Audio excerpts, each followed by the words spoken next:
Welcome to the Minimalist Educator Podcast, a podcast about paring down to refocus on the purpose and priorities in our roles, with co-hosts and co-authors of the Minimalist Teacher Book, Tammy Musiowski-Borneman and Christine Arnold. In this episode, Allison Rodman shares her wisdom about effective systems and the traps we can fall into when we have ineffective systems in schools. Her pare down pointer is a good reminder about scheduling in time for yourself. Allison Rodman is the founder and chief learning officer of The Learning Loop, an education consulting organization that provides professional learning design, facilitation, and leadership coaching services to districts, schools, nonprofit organizations, and businesses internationally. Allison is an ASCD faculty member and author of Still Learning, Strengthening Professional and Organizational Capacity, coming out in 2023, and Personalized Professional Learning, a job-embedded pathway for elevating teacher voice, published 2019. Her work focuses on adult learners, and she has written for educational leadership on professional learning, effective teams, and educator wellness, as well as Education Week's classroom Q&A and Edutopia. Allison brings experience as a teacher, instructional coach, school leader, director of teaching and learning, director of professional learning, and board member. Welcome to today's episode. We're really excited to have Allie Rodman with us today. Welcome to the show, Allie. Thank you so much for the invitation, Tammy and Christine. I'm so excited to be here with both of you. Awesome. So we're going to get into some particulars around the work that you do, because you do a lot of work. In your bio, we talked about the books you've written, a course you have, and just you do a lot of things in the education space. But we're going to focus on some pieces that you focus on in particular around a course that you have, but also just the pieces that play a big part of what we do every day. And that's a look at some of the systems that sometimes we have in place to help us out to be more productive. And I know that's a strength and a passion of yours. So can you talk a little bit about like where that comes from and how you knew that was going to be a path that you might work on? So even as a kid, I was always very organized, right? I, would have things in different piles and, had my calendar and my planner. So I think some of those skills just developed naturally, right? In school, I was always the one to kind of color code things and make the study sheets and things like that. And over time, as my responsibilities continued to grow as an educator, first as a teacher, and then as a school leader, and now as a consultant and school board member, those systems became so much more important, even more important than they were as a student. And when I worked with adults across a variety of spaces, not just in education, I began to see what a struggle that was for some individuals, particularly as I looked at adult learning. That lack of organization or that lack of systems often held people back from continuing to grow and continuing to develop because they simply didn't have the time for it. So I began to see a big part of my work in the adult and the professional learning space as helping individuals not only grow on the content and concept side, but also on the skill side with some of those organizational components. It's interesting you say that, Allie, because I was listening to this book yesterday, and the author was talking about when we do have breakdowns and things that sometimes we point to the people, but it's usually the system that isn't effective.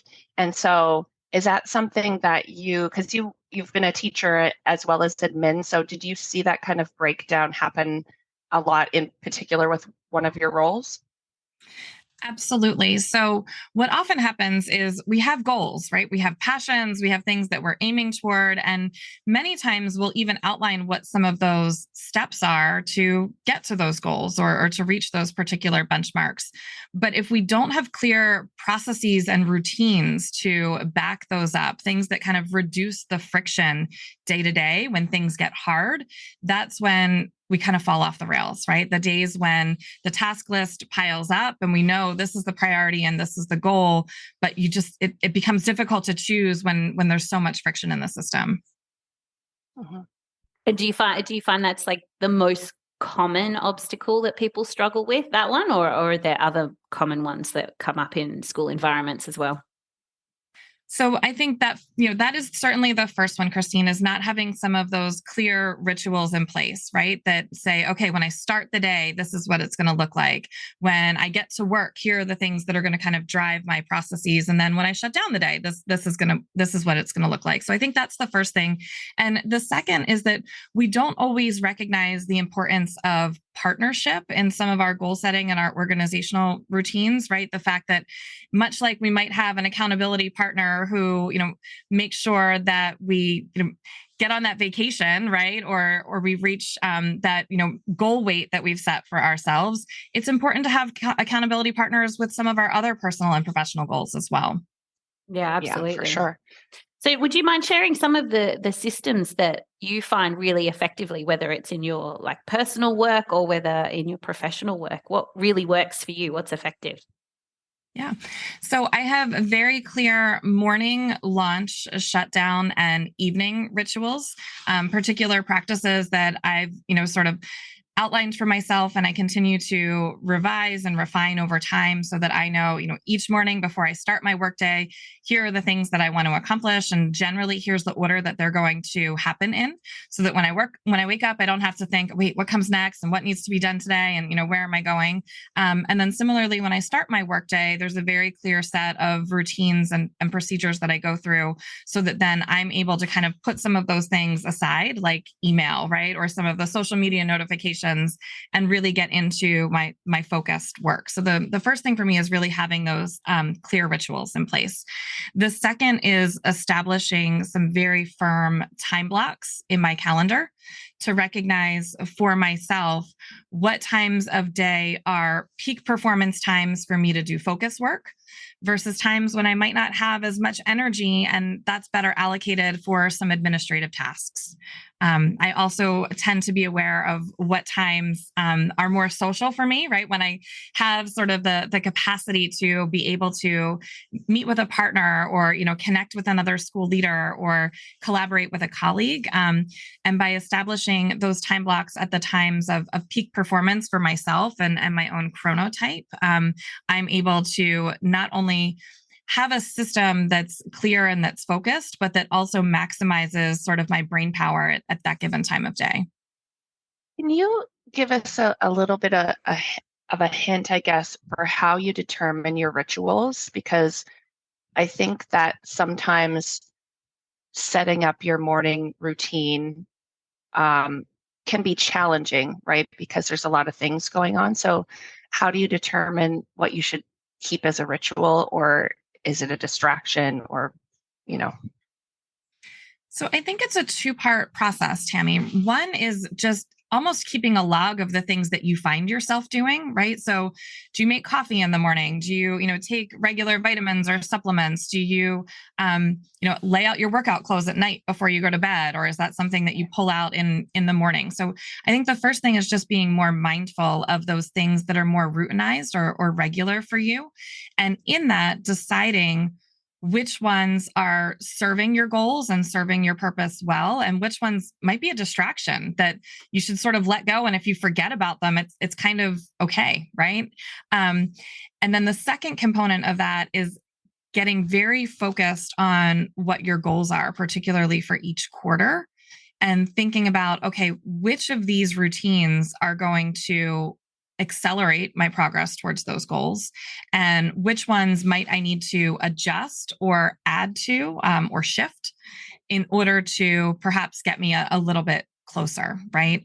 So for example, for myself, I, frequently will get on the Peloton with a friend of mine in the morning, and I'm not great at waking up, even though, I have some really strong brain power in the morning. Once I do get up and going, I am a habitual snoozer, right? It's definitely not a strength of mine. So I knew that it was going to have to be a part of my evening routine after I brush my teeth to kind of lay out my workout clothes for the next day, and then have that accountability partner in the morning to say, nope, it's not just you getting out of bed, you're getting out of bed to meet someone else. So I think it's that dual process of being mindful and kind of adding and stripping away, but then also intentionally shifting to make sure that the ritual components you do have are very goal focused.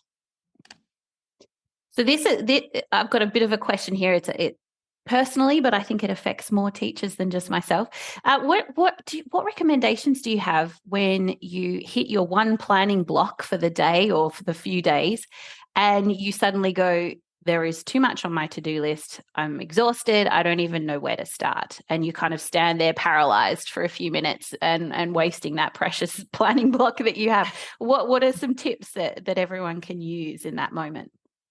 Yeah, great question, Christine. And this one actually just came up in a session I did that included some teachers. So I'm so glad that you asked. So first, you need to know when are your peak times of the day, right? Because I think there's a different level of brain power that's required to write really strong instructional plans and to give effective student feedback. Then there might be to return a parent phone call or submit some paperwork or do some filing and photocopying or, uploads to Google Classroom or whatever learning management system you might use, right? Those are two very different cognitive buckets when you think about the load that they require. So if your planning block happens to fall during sort of that high power time, right, for where you're really focused, then I would say make a plan, know exactly what you are going to accomplish on the instructional planning and the student feedback side, and maximize that. I know that a lot of teachers tend to have more intentionality and more focus at the beginning of the week. So if you can, really making that, Monday, Tuesday, Wednesday time for that type of work. Or if your planning block happens to kind of fall during that trough where your energy level is low, it might be better to kick as many of those administrative tasks out as possible and instead reserve another portion of the day where you're just going to be a little bit more efficient and effective, rather than kind of spinning your wheels during that planning time and not getting as much done as you would have hoped. Awesome. That's something to think about. Thank you. I think that just thinking about that whole process of how do you spend your planning or your prep time is one that is overlooked all the time, right? So like you're in the moment and you feel really rushed and you're like, okay, my list is super long and I have 45 minutes, but I need to like go to the bathroom, get some water. So I think kind of compartmentalizing some of those tasks might be easier, right? So I like how you mentioned, Allie, the like kind of knowing your chronotype or knowing when you're most productive or when you have the greatest brain power, and then segmenting out those tasks. Because if you do need to plan, pull those, it's almost like making to-do lists within to-do lists, which, I think has to be a thing. You can't really just make a list and expect that you're just going to work through it in order or not be overwhelmed by it. So I think recognizing that, that self-awareness piece as an educator or an administrator is super important, because sometimes we just don't get that time to think about that thinking process that we need to work within. And I think that sometimes that is a huge stumbling block, right? And it makes us feel ineffective. So what do you suggest or recommend, like a starting point for people? I don't even know if it's a starting point or something people can do to just help them make better use of their time. So ironically, something I used to do as a teacher years ago, before I even, had done so much research into goal setting and time management, was just organically, I started tagging my to-do list with during my prep or after school or in a meeting, right? Like just kind of those three categories. And I think that idea, that you referenced, Tammy, of sort of segmenting the task list in a way, and not only helps it feel more manageable, but also helps you avoid the multitasking trap that I think sometimes we fall in, right? I used to be this like self-proclaimed amazing multitasker. And then I was like, no, wait, like multitasking is just really inefficient single tasking, because you're moving from one sort of, brain stream to another. So being able to kind of look at that list and say, okay, these are all admin tasks, and I'm going to do those after school because I know that I'm going to be interrupted 100 times when students come in for support, but they're quick tasks. So if I get interrupted a bunch of times, that's okay. And I can still be present for my students, versus perhaps, focus tasks like some of your planning or feedback on constructive responses that we know just takes more concentration, that you might want to do during an instructional or during a planning block, or before school, or kind of later after students have pretty much gone home for the day. But that intentionality, I think, of bucketing tasks so that it doesn't just look like this overwhelming list of hundreds of items, but instead feels manageable and focused, is a great starting point. Yeah.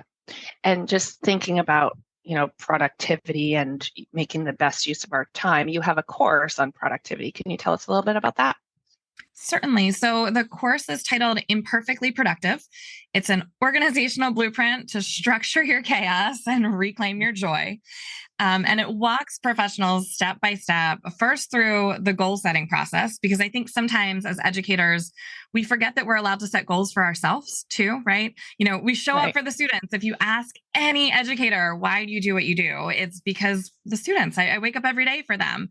And while that certainly, at a very passion-driven level drives what we do, if we're going to avoid burnout and be sustainably, focused in this work, it requires that we set really clear personal and professional goals. So the course begins with helping participants make a bucket list and think about what do smarter goals look like, not just long term, but for this year and this quarter.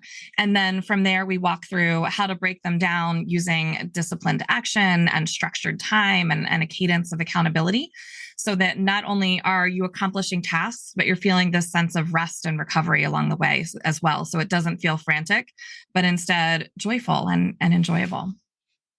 Awesome. Yeah, that's awesome. And so needed. When you're talking about goal setting for adults, I'm just wondering what your take on the tradition of creating SMART goals is. I know there's been some talk about, it doesn't necessarily tap into that intrinsic motivation.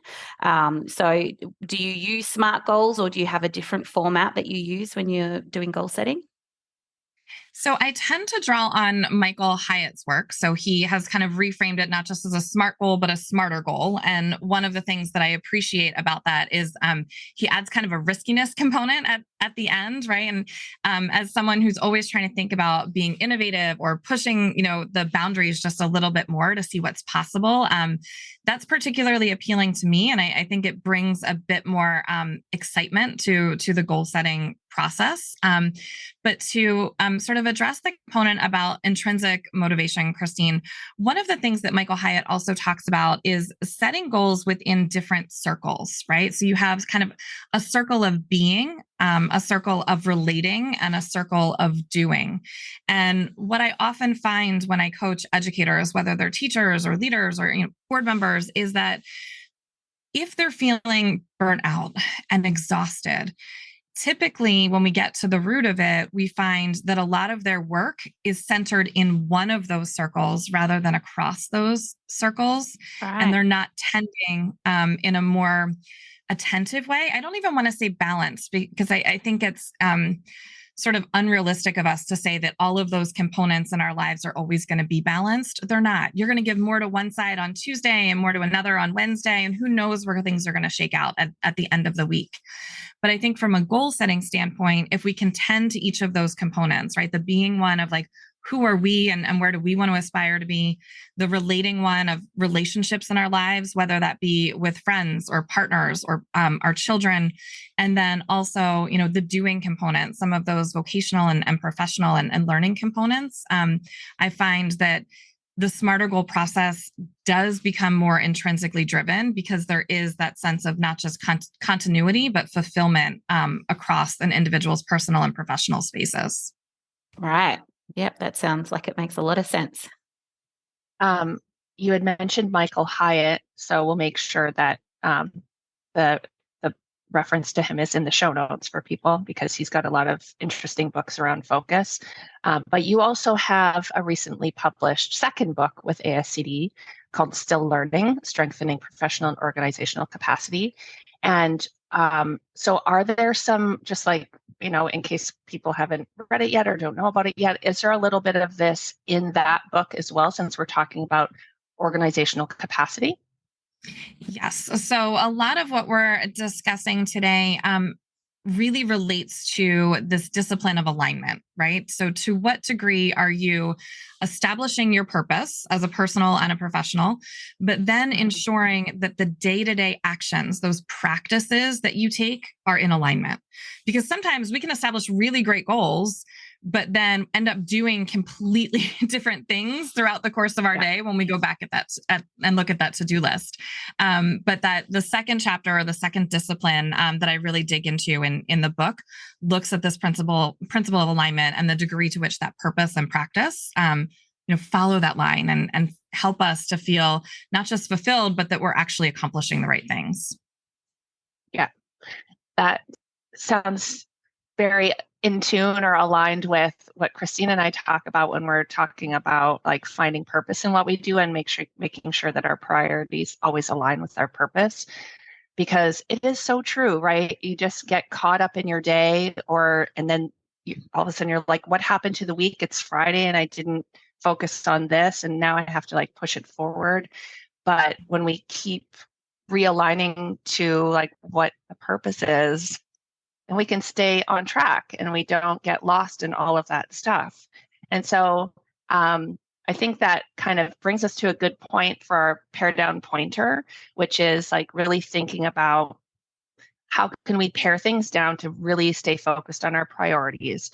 So in your work with schools and educators, you presented a lot of conferences and you work with a lot of people. What are some of those things that you can help people realign to, or do you have like a pointer for like, here's a thing to think about that's going to help you stay aligned to what your purpose is? I think as a culture, we tend to have this obsession with busyness, right? If I'm constantly checking things off and adding things to the list, like I'm feeling this sense of accomplishment. And I think sort of that pare down point for me is one, to let go of that, to recognize that there is something to be said for rest and recovery and recentering. And that is very much a thing that you should feel absolutely comfortable adding to your task list, right? Like it's okay to put meditation on your task list. As a matter of fact, It absolutely should be there. So I think for educators particularly, the big takeaway here is to not feel this sense of guilt if one of your big 3 goals for the day is something in that circle of relating or that circle of being that, is for yourself or is for the relationships that you truly value. We don't have to keep adding to the list to feel a sense of accomplishment. In some ways, the accomplishment might actually be in pulling away and giving ourselves permission to take credit for the quiet moments as much as we do the busy ones. Yeah, that's awesome. You've given us so many amazing tips today, Ali. Thank you so much for all of your advice. I can't wait to put some of them into practice. Thank you so much for the invitation. It's been great chatting with both of you. Thanks, Ali. Today's episode was brought to you by Plan Z Professional Learning Services, forward-thinking educator support. Find out more at planzplservices.com. Be sure to join Tammy and Christine and guests for more episodes of the Minimalist Educator Podcast. They would love to hear about your journey with minimalism. Connect with them at PlanZPLS on Twitter or Instagram. The music for the podcast has been written and performed by Gaia Moretti.